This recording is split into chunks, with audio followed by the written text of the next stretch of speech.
Yeah, I don't have slides for this talk because usually I tend to like to use slides only if I'm going to be showing images or examples of artworks in an aesthetics talk, because then you kind of need to use it if you're talking about or referring to, especially works of visual art, for the listeners to get a sense of what it is that you're talking about.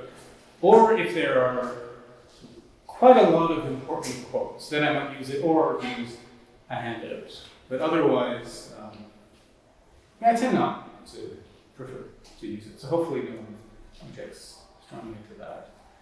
There's only one quote that I'll be getting to towards the end, but hopefully reading that out will be enough. So in this talk, I want to explain or explicate both the 20th century Oxford philosopher R.G. Collingwood's theory of art and his philosophical psychology, or his sort of account of the mind, in order to bring out how his aesthetics contains a very strong cognitivist element that isn't often recognized in the people who do write about Collingwood and his aesthetics. And how I think that this can give us another way of thinking about how art can be cognitively valuable. So this is different than the kind of cognitive value that art is often either thought to have or denied to have in the traditional debates on whether art is cognitively valuable. So we've already heard from Iris's talk yesterday and a little bit in my talk yesterday and Monica's talk this morning, just about this general notion of aesthetic cognitivism, or how art can have cognitive value.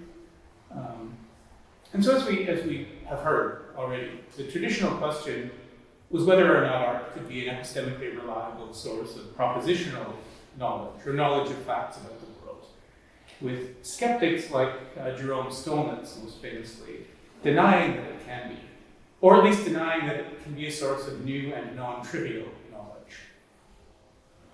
But the assumption that the only way for something to be cognitively valuable is for it to give us knowledge that characterizes. The assumption characterizes the traditional debate, but this assumption hasn't been universally held, and less so recently, with thinkers like James Young, for example, and I understand he was here fairly recently, so some of you may have met him. James Young arguing that art's cognitive value lies in it doing something else other than giving us knowledge of facts, such as giving us something broader, something like an understanding.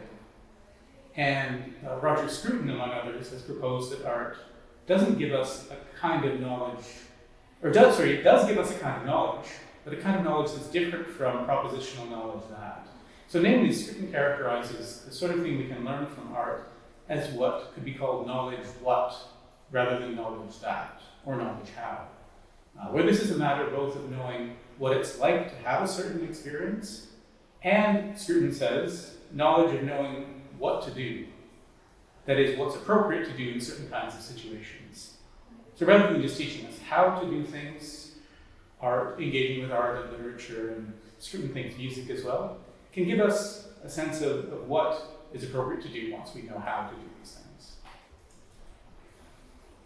So what I want to explore now, though, is how, as I said, Collingwood's account of art and its relation to good cognition might suggest an alternative way for art to play a role in helping people become better epistemic agents, and so how it might have cognitive value other than as a source of knowledge of facts, and how going to Collingwood and seeing what Collingwood says about this might be a useful addition to the contemporary debate on the issue. So a prima facie worry for the last point is that Collingwood's view on how art is cognitively valuable, you might think it could be too tied to his philosophical psychology and his view of the mind that I'll be presenting, and the relation on his view between mental activities and what he calls levels of consciousness or experience, where you might worry that if we don't accept his picture of the mind, we might not be able to share his view of art's cognitive value. I think a similar thing came up in your talk, where you said, like, if you don't believe Kant's epistemology, then you have no reason to believe any of the rest of it. But I don't know that this worry is a huge, insurmountable problem, or that it rules out any benefit from considering Collingwood's views on the issue. since we might still be able to take part of his account or translate what he says into terms that are compatible with whatever way we might picture the mind. So I think it's still worth exploring. So I'll just first give a brief overview of the basic elements of Collingwood's aesthetics, or the relevant part of Collingwood's aesthetics. It would be too much to try to cover his whole account of art. So I'll focus in on specifically his account of expression, because I think that's the most relevant for the topic.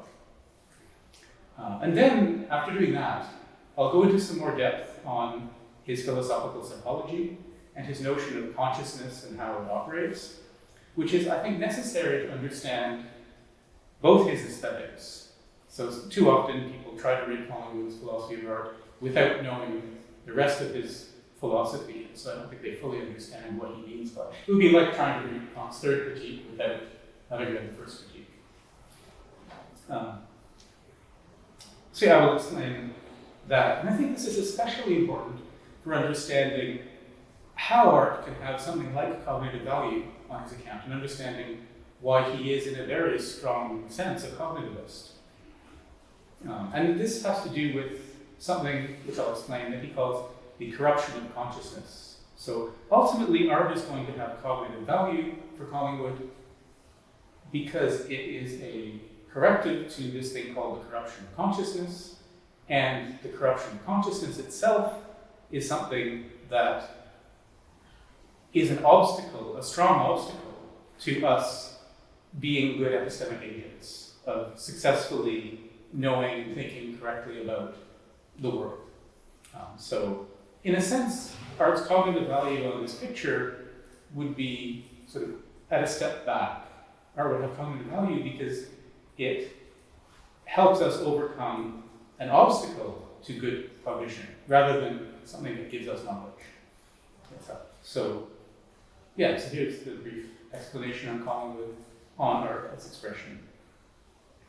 So, if people know one thing about Collingwood's aesthetics, they probably know his distinction between art and craft.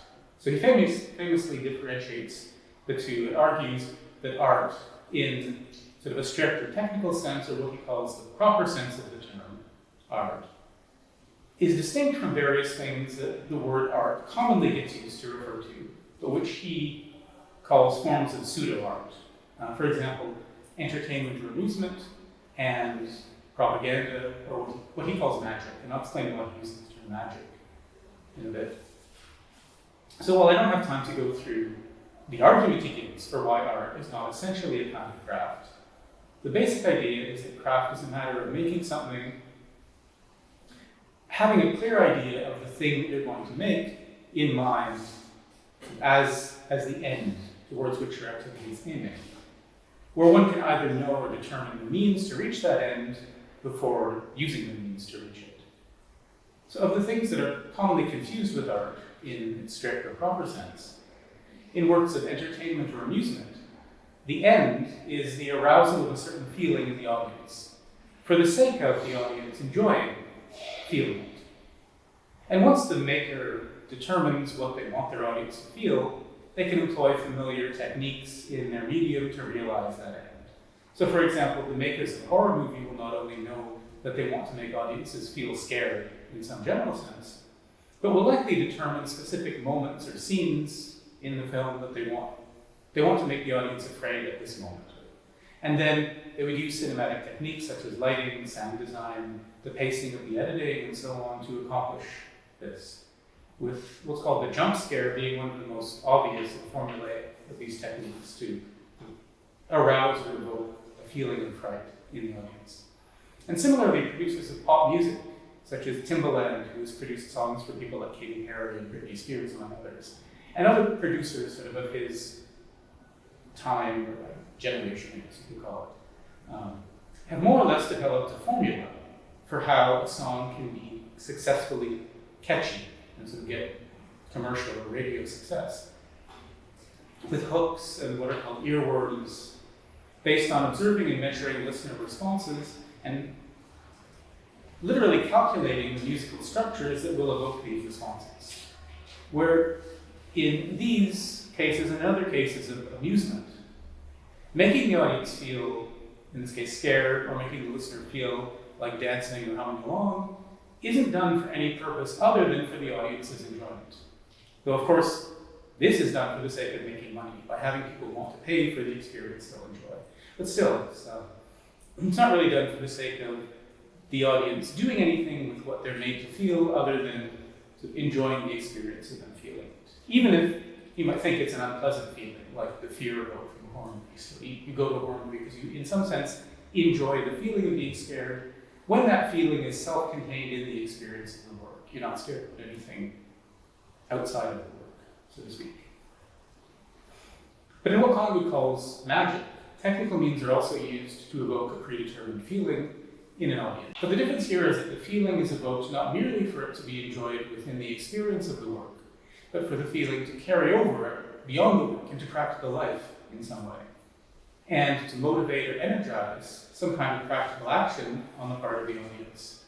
So an example would be a work with a political message that wanted to inspire audiences to act on this message in some way. Or, say, a song that was intended to inspire feelings of patriotism or solidarity with a group. Or perhaps a literary work, say, that aims to arouse feelings that would motivate someone to donate to charity, say, or do some work for a social cause. So Collingwood argues that these things, if this is all that some work is doing, if it's just arousing an emotion in the audience, whether for some further end or not, just for its own sake, Collingwood says, this is merely a form of craft or technique. And again, I haven't gone through the argument because it would take too long, but he has an argument for why art and craft are essentially different things. So he doesn't think that they can't overlap. He does think that the same thing can be both a work of art in the proper sense, and a work of amusement, and a work of magic, maybe all three, or two of them. But it's just that there will be an essential difference there between what makes the work a work of one kind and what makes it a work of another kind. So what makes something a work of amusement, Collingwood thinks, is totally different from what makes it count as art, even if the same thing can be both. So then that leaves the question, what does he think that art, in its strict sense, is? He thinks it also has to do with emotions, which explains, he thinks, why amusement and magic are often confused with art, because all three deal with emotions in some way. But rather than aiming to evoke or arouse emotions, Collingwood thinks that art is essentially a matter of expressing emotions. And unlike the arousing of emotions, expression isn't something that can be done by employing a technique, because expression is about becoming aware of and getting clear on what one feels. And so the end can't be known in advance, since precisely what it is that one is feeling on a particular occasion isn't something that can be known until after it's expressed, because expression just is becoming aware of or becoming conscious of it. And if you can't know in advance the precise end you want to realize, obviously you can't have an idea in advance of the precise means or technique to employ in order to successfully realize it. As Collingwood puts it, quoting here, when one is said to express emotion, at first he is conscious of having an emotion, but not conscious of what the emotion is. All he's conscious of is a perturbation or excitement, which he feels going on within him, but of whose nature he's ignorant. And so at this point, when someone is at this stage of this sort of low-level initial awareness of a feeling, all that you can say about what you're experiencing is, I don't know what I feel. So expressing something that one feels, then, it's a matter of becoming aware of what it is, and not just aware that one feels something. And Collingwood writes that this changes the way the feeling is felt, since by making the feeling conscious, one is no longer at its mercy, so to speak, but can control it to some extent. Like how we say that simply talking about something that's bothering or upsetting you will often help make you feel better, even if with nothing further is done, just talking about it can help. And we might also think that how how controlling one's anger requires one to realize exactly why one is feeling that way towards some person or object, and then you can start thinking about how justifiable or reasonable it is. It's like as soon as you're aware of the nature of the feeling, it seems like you're better able to control it, rather than being swept away by it or acting sort of without fully thinking. So expressing a feeling in Collingwood's sense, the way that we become aware of it, is also different from either describing or displaying a feeling. So in describing a feeling, one puts a name to it. For example, just saying, I feel angry. So this characterizes it in general terms, but it doesn't really say anything about or give you a sense of what it is you're feeling beyond what general emotion type, what your feeling falls into. But no one ever feels anger or anything else in general, right? You never are feeling an emotion type. One always feels some particular version or instance of this general type on any given occasion. And unlike describing or naming, expressing an emotion individualizes it, making us aware of its qualitative uniqueness and how it's different from other similar instances of the same general feeling type. On the other hand, displaying a feeling, which Collingwood also calls betraying the feeling, involves exhibiting outward symptoms of it. So an example would be someone's fists clenching and their voice getting louder and their face turning red as a display or a betrayal of the fact that they're feeling angry. And this is often done automatically and involuntarily, and sometimes even before one becomes aware of the feeling. And if these symptoms are done deliberately in order for the purpose of showing someone that one is angry, or scared or happy, whatever other feeling you are, then Collingwood would say that this is a form of craft, that one would be engaging in representing what you're feeling to others rather than expressing it. Because expression for him would have to give the person it's directed to, or someone who observes it, some sense of or an awareness of what that particular feeling is like. Not just the knowledge that they might infer from the physical symptoms that you're feeling some emotion of that kind. And how he thinks expression works, again, it would take too long to fully get into it. But basically, he does think that expression always takes place in a medium of some kind, that a person needs to work with a medium, whether it's language or, in the case of an artist, the medium of a painting or sculpture or a song or whatever, that there would be some form that the artist would be working with and shaping and or structuring in some way, and the activity of the artist's engagement with and interaction with the medium, structuring the elements, sort of guided by this sort of pre-conscious or vague, indeterminate feeling that they want to become aware of, will help them gain a more precise awareness of it, and sort of raise the initially vague feeling to consciousness. It will raise it to the level of awareness. So that's a basic sketch of Collingwood's account of art as expression, and hopefully that's enough, at least to, again, I haven't given you the full picture, but hopefully that's enough to at least make sense of what I'm going to say about why he thinks that art has a kind of cognitive value, or the cognitive element of his aesthetics. And it's probably the part of Collingwood's aesthetics that most philosophers of art will be familiar with, if they're familiar with Collingwood at all. Because it's this part that most often appears in general anthologies of aesthetics. So from just this overview, we can already see how art might be thought to be a source of knowledge of some kind.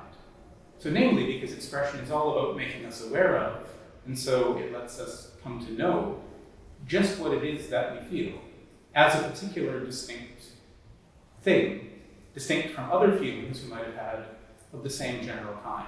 So it's not just realizing that what you're feeling is anger, but becoming aware of exactly how the qualities, or metaphorically speaking, the coloring, the emotional coloring, of what you're feeling on this particular occasion is in some ways unique, is not just anger in general. It's not exactly the same. It's never identical to any other feeling of anger you've had on other occasions. And we also might think, so it might give us just that basic sense of knowledge of what we feel. And we might also think that because expressing themselves in art in some medium or other, whether this is words or paint or stone or sound or gesture or whatever, means that an artist will not only gain self-knowledge of their own felt experience by going through this process, but that they'll allow others to come to share in the knowledge of what they were feeling the artist themselves gained from going through the process. By giving them a sense not just that they were feeling such and such, but of what the particular feeling was like to feel. So an audience, by apprehending or encountering a work of art, and just to build on Malcolm's point, I would say interpreting it, maybe not having the one correct interpretation, but at least having a more or less appropriate or apt interpretation of it, can become aware of what the artist became aware of by going through the process. Because the audience is encountering the same thing that the artist encountered towards the end of their process. So a sculptor sculpting a shape or whatever, their sense that they've gotten it right or they're finished is in part based on them seeing and having a similar visual experience of the same thing that an audience who then goes and looks at the sculpture can see or feel. But of course, again, having that interpretation is important. Just having your eyes register a physical lump of material on a pedestal or on a ground or somewhere might be enough to see the physical statue, but it's not necessarily enough on its own to see what the artist did in making this thing that you're now encountering. Right? So I think interpretation does play a role there. And so we might think that this, again, that art understood in this way isn't only a source of self-knowledge on the part of the artist, but that it also gives other people, the audience, a kind of emotional knowledge or knowledge of what someone else, like the artist, was feeling and what it was like for them to have that experience. So here art might be said to be a source of emotional knowledge about ourselves and others, and we might think that this would give art some cognitive value because what people feel is sort of something that we can know as some truth about the world. But it's a kind of knowledge that seems fairly limited in scope, if this is all it would be, and possibly also somewhat trivial. Right? Someone who's a bit skeptical might ask why it's particularly valuable for someone to come to know that so-and-so felt such and such at one time. So I think this initial impression of art as being a limited and maybe not very important kind of knowledge is due to the limitations of the basic version of Collingwood's aesthetics that I've presented. So again, that's the version most people in philosophy of art tend to know, or think they know. So I think what might seem like limitations of this form of knowledge that you can get is really from only getting a piece of Collingwood's overall view. So again, I said I don't have time to present the whole view, but I think that this, why this view of the kind of knowledge you can gain from art being limited and maybe trivial is not fair to Collingwood, or not all there is to say. I think that becomes apparent when Collingwood's remarks on expression are read in the context of his philosophy of mind, or what I call philosophical psychology. And this is the focus of the second part of the three parts of his book, The Principles of Art. And part one is the part that focuses on expression and this distinction between art and craft. So I think that reading these parts in the context of part two of The Principles of Art is important, but it's also important to read them in the context of his remarks in part three of The Principles of Art about the social place of art and of art as being a remedy or a kind of protection against what I've said he calls the corruption of consciousness. And it's also important, I think, not just to look at the second book of the Principles of Art for his philosophical psychology, but to look at another one of his books outside of his aesthetics called The New Leviathan, which is essentially a work of his political philosophy. Because really the two books together, the second part of Principles of Art and the first part of the book The New Leviathan, together contain what you might call his complete, or the fullest account we have of how he thought the mind and cognition worked. So I think that's also an important part of the context for understanding his theory of art. So now I want to turn to look at just what his philosophical psychology is, and then I'll come back to art in light of that. So in the second part of the Principles of Art, Collingwood develops and proposes a theory of imagination. And like Aristotle, he takes imagination to be necessary for mediating between feeling and thinking as mental activities. So here Collingwood presents the mind not as a kind of object or a kind of substance, but as what he calls a complex of activities. So the mind for Collingwood is essentially active. Consciousness is being conscious of something. Consciousness isn't a thing that can be consciousness. Consciousness just is the being consciousness. And he divides these activities of mind into three broad levels. The first level is what he calls the psychical level of experience, in which we're not yet fully and determinately conscious of what we're experiencing. So this is the level of immediate sensations and their affective charges, which are registered at the level of our embodied contact with the world, and which become what we might call perceptions and emotions rather than sensations and affect when they're raised to the level of conscious awareness. So something that's important to note here, and because Collingwood himself in the other parts of the Principles of Art isn't always consistent with his use of the terms feeling and emotion, so he's at least partly to blame for some of the confusion or misreadings that people have of the book.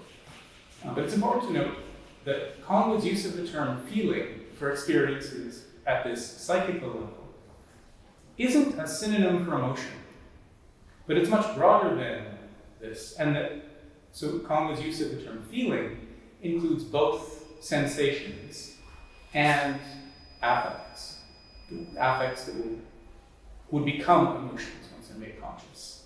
And it also includes what we might call the qualia of what it's like to have these sensations. So for the term feeling or psychical feeling, rather than thinking just in emotional terms like we might ordinarily think of the word feeling, it might be better to think that feeling here includes anything like a sense, broadly, like having a sense of something, and that's not uncommon, at least in English, to say, how you felt about the hotel or the walk or whatever. That's not really talking about a feeling. It's not necessarily asking if you felt happy or sad or whatnot, but just the sense you have, something vaguer and less precise. So it's at this level of mind or mental activity that ties into the quote that I read earlier. It's at this level that we can only be aware that we're feeling something or that we're sensing something, and not what specifically it is we're feeling.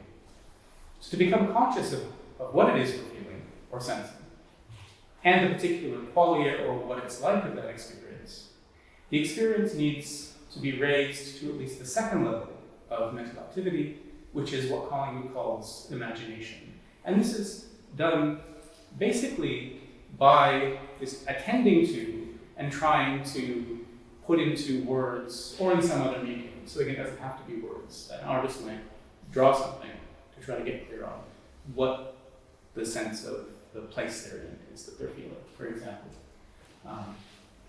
But just sort of attending closely to the sense of feeling and thinking about what it is, and sort of letting that emerge, or letting you become aware of that, is enough to do what Collingwood calls raising the psychical feeling to consciousness or to imagination. So by imagination, he doesn't just mean make-believe or fantasy or pretend.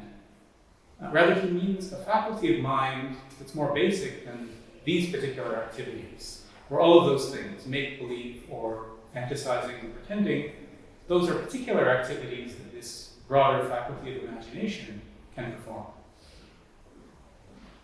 So what he basically means by imagination is a capacity to fix psychical feelings or senses, which themselves are, I've said, vague and indeterminate, but also they're ephemeral. They don't really last. They're constantly changing, as our sort of basic, immediate, phenomenal experience is always changing moment to moment.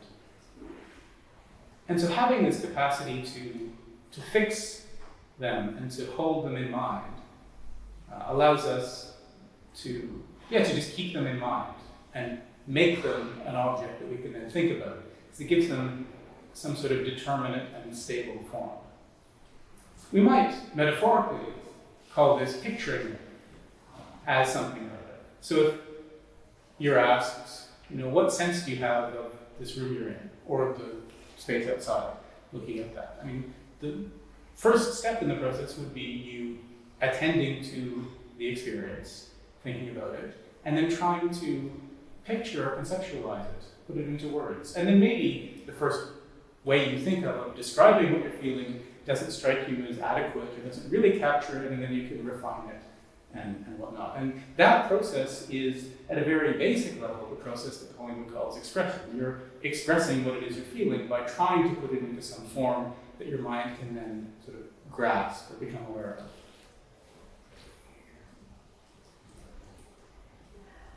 And this capacity of imagination is neutral between truth and falsehood, or at least it is at this stage, where the distinctions between what we might call veridical imagining, or imagining things accurately or truthfully, and fantasy, mere fantasy, so imagining something that is counterfactual or false or that doesn't exist, is a distinction that Collingwood thinks is only made at the third level of mental activity, which is thinking or intellect.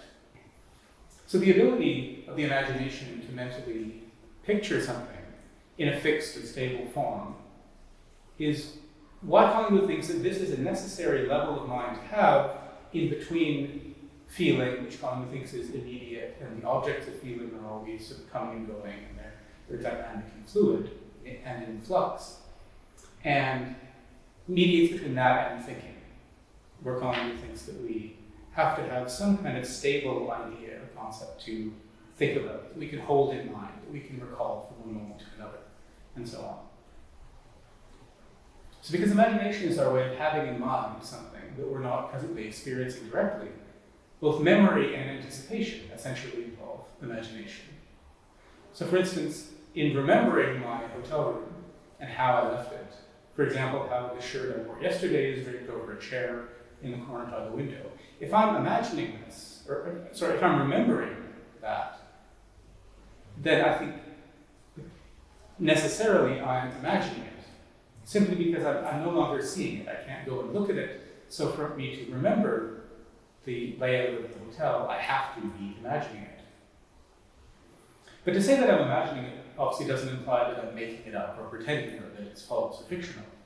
And similarly, if I anticipate finding the bed made and fresh towels added when I come back to the room tonight, again, I'm necessarily imagining this. Specifically in this case, I'm imagining my future seeing of these things. Where again, the imagination can turn out to be veridical, so it's not merely fantasy. So yeah, on this account, fantasy and make-believe, things like daydreaming or coming up with fictional characters or scenarios or fictional worlds, they're uses to which the general capacity of imagination can be put, but not the sum total or essence of imagination per se. That imagination, on Collingwood's account, really is fundamental to any conscious experience and is fundamental to everyone's mental life at all times. So conscious perception, or seeing some complex of visual sensations, or comes from psychical sensations, perceiving this or being aware of them as some determinate thing or set of things is also an activity of imagination, according to Collingwood. In part because this involves an implicit comparison between the psychical sensations we're having now, and a number of similar sensations we've had in the past, in which we've learned to apply the concept of that thing to. And this is why Collingwood at times uses the words imagination and consciousness synonymously. He thinks that imagining something in this broad sense, that again is not just sort of make-believing something, is the first step of our being actively conscious of it. To experience a collection of sensations as an object of a certain kind just is to be consciously aware of the sensations. Even if what we're aware of them as, or how we picture them, is simply a set of color patches. Like when we try to become consciously aware of what our basic phenomenal experience is at that sort of fundamental level. And you see this in philosophy, right? Philosophers like Hume or Berkeley, or even Bertrand Russell and A.J. Ayer, neurological positivists in the early 20th century. There's a lot of talk about this, trying to sort of get clear on what our basic level of perception, our basic level of experience is, thinking that, well, the most basic thing we see would be color patches or something like that, if we're looking visually. I mean, that, in effect, is one form of imagining our psychical experience as a kind of object, right? Even thinking of it or conceiving of it as a color patch, or trying to attend to your field of vision in terms of the patches of color that are there, is a way of imagining it. So because of this, I think it makes sense to take imagination and Collingwood's understanding of it to also be the basic level at which we conceptualize our experience. I think this is the basic mental activity of forming concepts of the things we experience. And the third level of mental activity, which is thinking or intellection or reasoning, involves our relating the objects or concepts that we've come up with through imagining based on our experience, comparing or contrasting them, drawing distinctions or making inferences about them, and so on. So for Collingwood, really all mental activity or all mental life necessarily starts with this basic level of psychical experience. So in this sense, he's kind of an empiricist, in a way. He's not like these philosophers in other ways, so that could be misleading if sort of identifying too much as that. But he's doing something a little bit similar, or starting from a place that's a bit similar to where philosophers like Berkeley or Hume were starting from in some respects. And as I've already mentioned, just like Aristotle did with what Aristotle calls fantasia in the book De Anima, Collingwood thinks that imagination is necessary to include as part of our account of mental life to fully make sense of how we experience and think of and are aware of things. Because we need to be able to hold objects in mind or form ideas of them in order to then go on to think about them in abstraction from any direct or current experience of them. And because as I said, like an empiricist, he takes all experience and everything we can become conscious of, and therefore everything we can go on to think about, to ultimately begin in some way at the psychical level.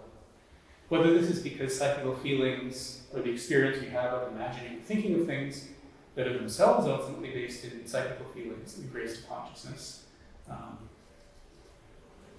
At some level, a psychical feeling will be involved. It also means that how well we think, including how well we reason or infer, depends on how well we've imagined or pictured or conceptualized the things that we first experience psychically. And this is at least the account of mind that Collingwood presents in the Principles of Art in Book 2. But as I've said, this book isn't the only place where he outlines his full philosophical psychology. So where I think it's useful to bring in some elements of what he says about mind and thinking and feeling in the final book that he wrote, and the last one published in his lifetime, called The New Leviathan, which I said is also mainly a work of political philosophy. I think it's useful to bring in a couple of points from what he says there to fill in the picture of mind that I've just described that we find in the principles of art. So, bringing in the new Leviathan doesn't radically change the account of mind that I've just presented, but it does add a couple of important dimensions to it. So for one thing, the new Leviathan makes it explicit that Collingwood takes feelings to arise first in the body. So this sort of embodied level of psychical experience isn't explicit in the principles of art. But the new Leviathan makes this explicit, that feelings arise from the body, and that the physical body is our direct or first point of contact with the world around us, before we become conscious of things around us by making them objects for mind or for thought. So, if anyone has encountered Collingwood before or read a bit about his aesthetics, you'll know that he's often considered to hold an idealist theory of art. So the question of whether he in fact held this so-called ideal theory of art that he's most often presented as holding isn't the focus of my talk today, but I'll quickly note that one of, I think, the many things that speaks against this idealist reading of Collingwood's aesthetics is just this emphasis on embodiment. Not just for psychical feeling, but if psychical feeling is the basis of all higher acts of mind, then all mental activity for Collingwood is ultimately rooted in some kind of pre-conscious bodily presence in the world. So I think this actually puts Collingwood a lot closer to theorists who are much better known for holding embodied cognition accounts. People like Merleau-Ponty, or more recently Mark Johnson or Alvin Noé. But getting back to the new Leviathan, just after that quick detour, so I feel it's my responsibility to point out if I'm talking about Collingwood that he doesn't actually hold an ideal theory of art just because so many people still think that he does, just because they've read it somewhere and I haven't read him more closely. But yeah, getting back to the new Leviathan, the other main thing that it makes clear, and the way it adds to the account of mind that's given in the principles of art, is that Collingwood thinks of what he calls imagination as divisible into two sub-levels of activity, or what we might call first order and second order imagination. So first order imagination, or consciousness, would involve our attending to our psychical feelings, where attention selects certain feelings or sensations and affects, and fixes them for consciousness. So there is some element of selective attention that's going on here. And this is what allows us to hold them in mind or recall them through memory, and what shapes how we picture or conceptualize them. So that is, it's the level of imagination at which we carve up the field or manifold of our psychical experience into an array of objects or things that we then picture. So that's almost like a first level of the activity of imagination. But the second order of imagination, or the second level of activity, would involve then going on to understand or recognize what we've pictured or conceptualized, not only as particulars of certain things, but as things of certain kinds. So what Kant might call bringing intuition under a concept. So most of the time these two activities of imagination would occur simultaneously, so it's easy to conflate them and not recognize them as separate. And I should say that for all of Collingwood's talk of levels of mind or levels of mental activity, this is mainly a logical relation between them that he's drawn. So a lot of times in experience, these things will happen simultaneously or very quickly. But I think he thinks that, say, for us to think about something, we have to also have been doing this, just sort of necessarily as a logical point.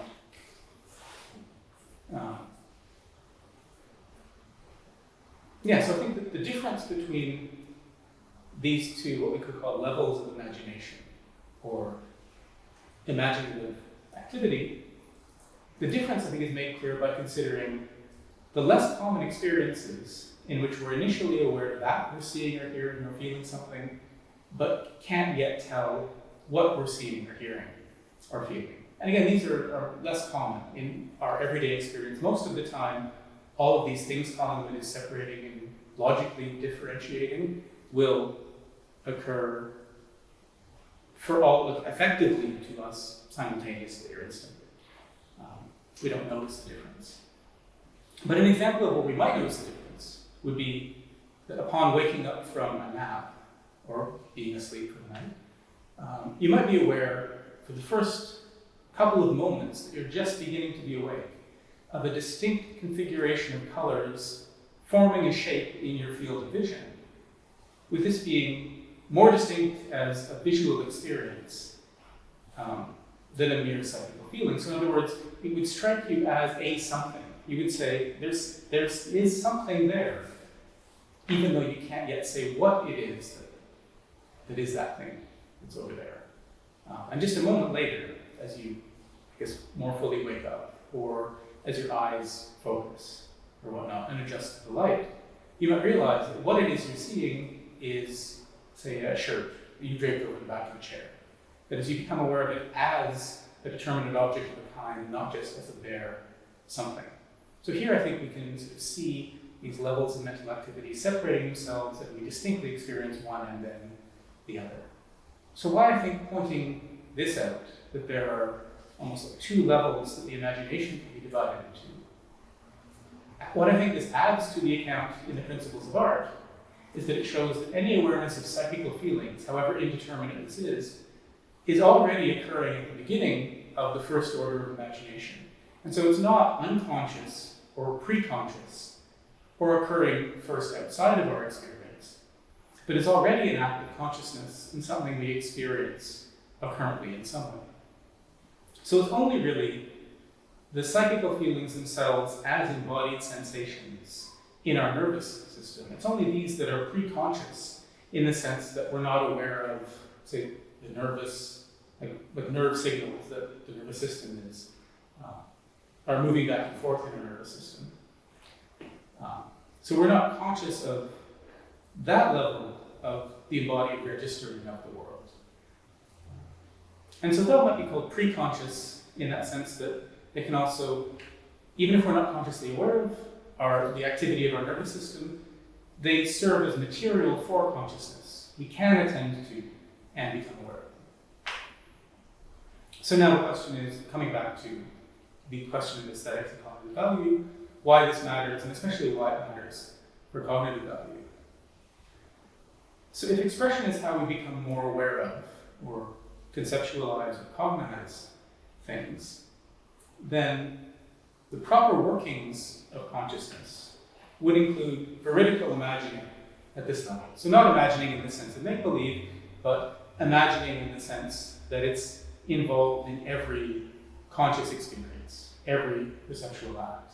And because that's the basis of it, it would be involved, or at least implicated in, every act of reasoning or thinking, every other mental activity we can be involved in. So the proper working of consciousness, becoming aware of things critically, or knowing what is the case, would involve a successful working of imagination, which in Collingwood's terms involves successful expression. So this is for everyone sort of at all times. This isn't unique to art or artists.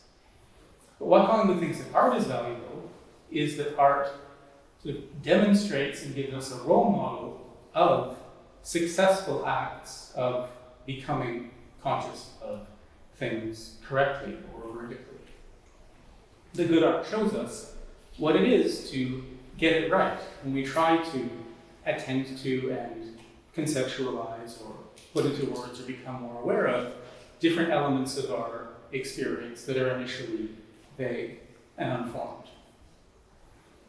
And Collingwood contrasts the proper working of consciousness in this sense with what he calls the corruption of consciousness.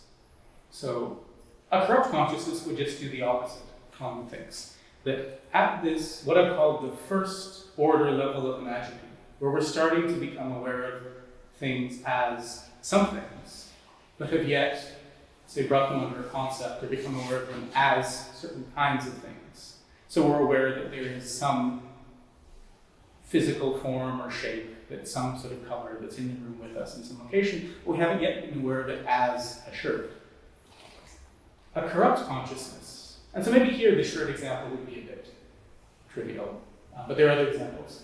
that I'll use. A corrupt consciousness, at this moment where at the very first, we're starting to have a sense that there is something there, that there is a something.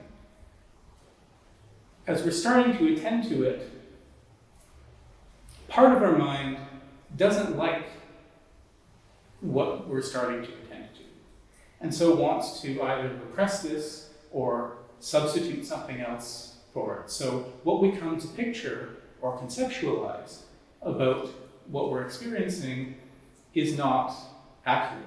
It's not the thing itself, it's some falsified or substituted version of it. So again, this is where the shirt example is sort of trivial or doesn't apply. It's not clear how you could have a corrupt consciousness there, but it applies especially at this level of emotions, both understanding our own emotions. So say starting to realize that we're angry, or feeling angry or upset, and as we start to think about why it is that we're feeling that way,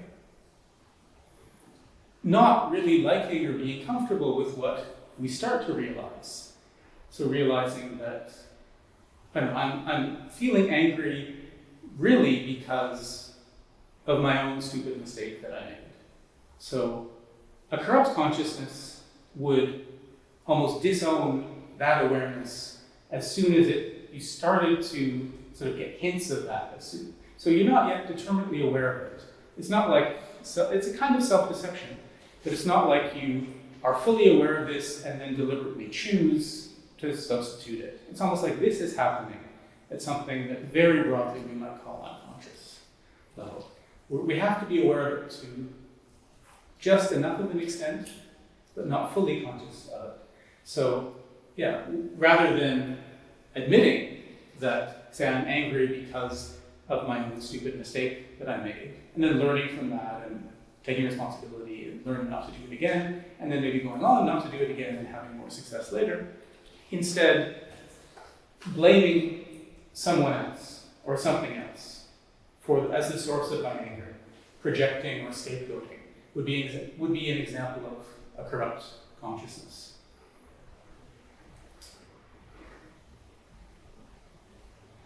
And why this is important for knowledge and the cognitive importance of this is really made clear in a quote that Collingwood has towards the end of the Principles of Art. So I'll read this out now.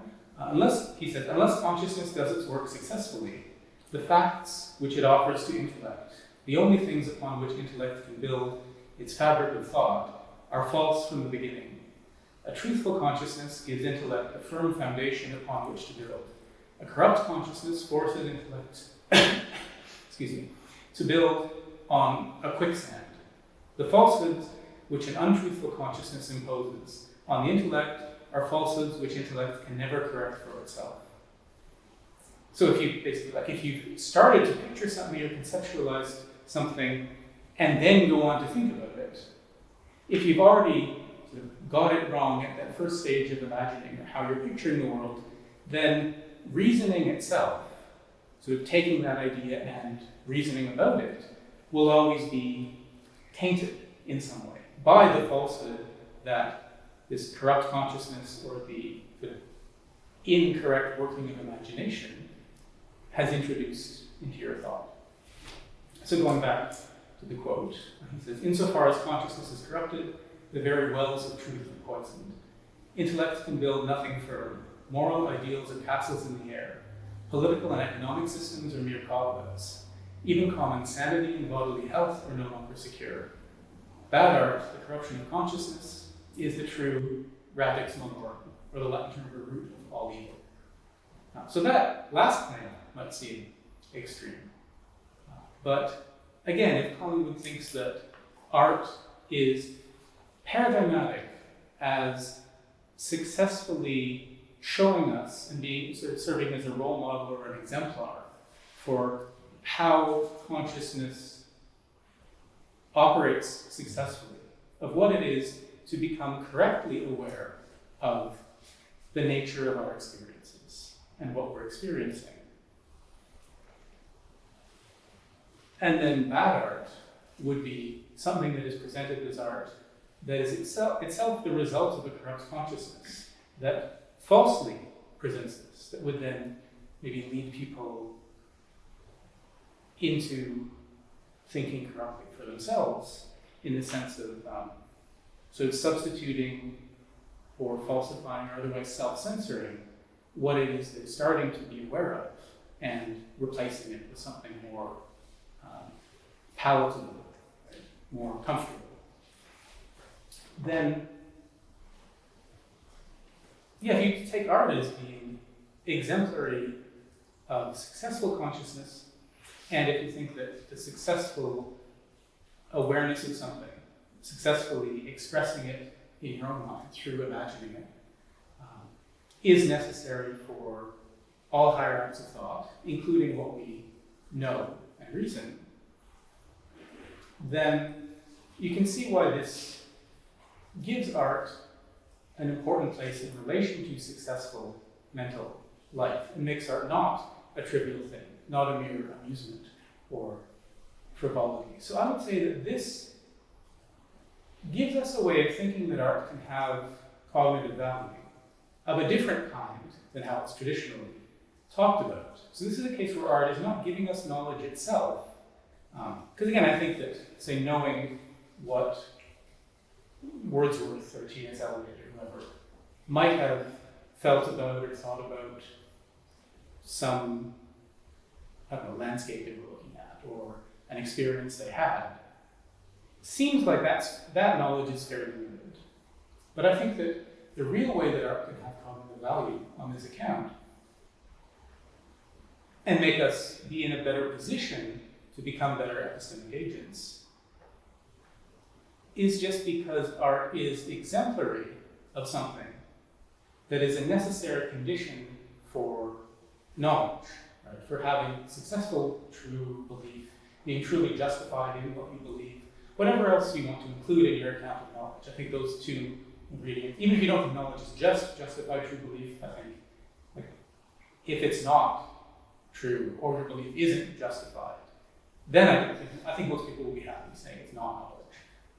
Even people who don't think knowledge is just justified true belief, I think they mostly think those conditions are fine, but something more has to be added. So I guess the basic idea is that if X is a necessary condition for knowledge, then something promoting X, or making us more likely to be disposed towards or engage in the thing that is a necessary condition for knowledge, has some cognitive value, even if it's not itself knowledge. So just something that aids in the conditions for successfully knowing seems clearly part of what could make us become better epistemic agents on the whole.